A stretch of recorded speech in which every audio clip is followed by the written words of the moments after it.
which means nothing here, but of course is Independence Day in America. So being an American, I love celebrating 4th of July. I'm super proud to be an American. I know that sounds so lame, but it's true. America's awesome, and I think there's nothing wrong with agreeing to that, but there's also a whole lot of things that are not so awesome about this, about America, as there are for many other countries around the world too, I suppose.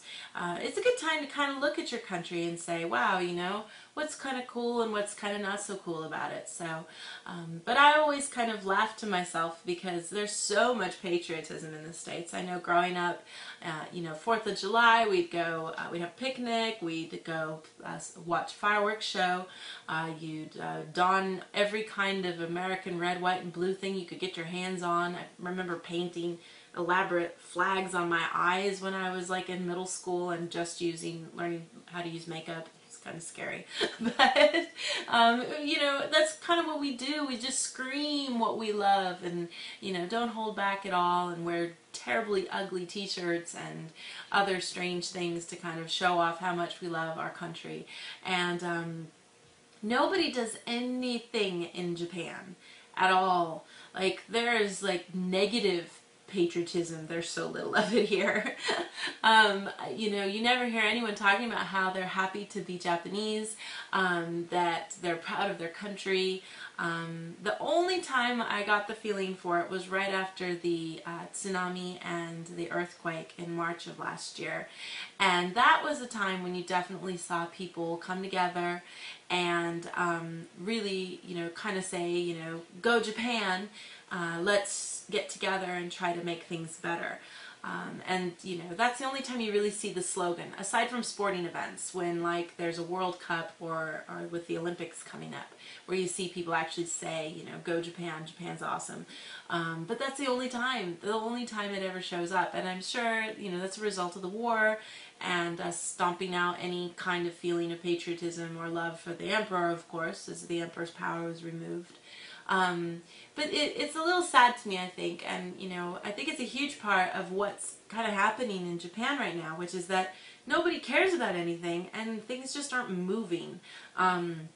Young people don't care about anything about politics, about the future of Japan, about what they want to do with their lives, just kind of this big blah feeling to everything, and it's disappointing. I wish there was a little bit more, even though Americans are crazy and they're a little too excited about 4th of July.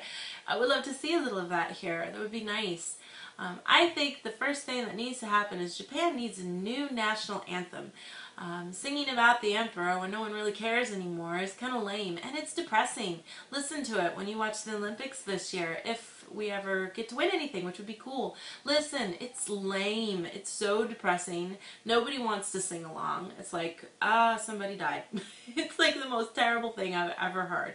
You're at every other country, and I don't know what the people are singing, any other language, but I know that it's rousing feelings of patriotism and pride. I can tell. You can hear it in the music. There's nothing in the Japanese one. So kids learn to sing it. People know the words. And people sing along in this terrible droning voice. It's just not cool. So I think we need to have somebody else do it. You get famous people lately in the past few years. There's been a few famous pop people who've actually sang the anthem. That still doesn't make it any better. It's still like, it's a total loser anthem. So I don't know, maybe we can kind of encourage the government to make a new one so that everybody can be happy, because it's not a very exciting one at all.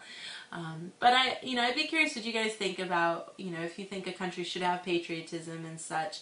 I think it is good to kind of feel proud of where you're from and your culture and the history, and to know it and to be intelligent about it and not be ignorant and strange, of course. So I think, having all those things is good. Especially being away from the States, I'm going to try to teach my children as much as I can about what other part of culture they have in them, having a mom who's an American and then a dad who's Japanese. Want to make sure that they still learn certain cultures and things that we do.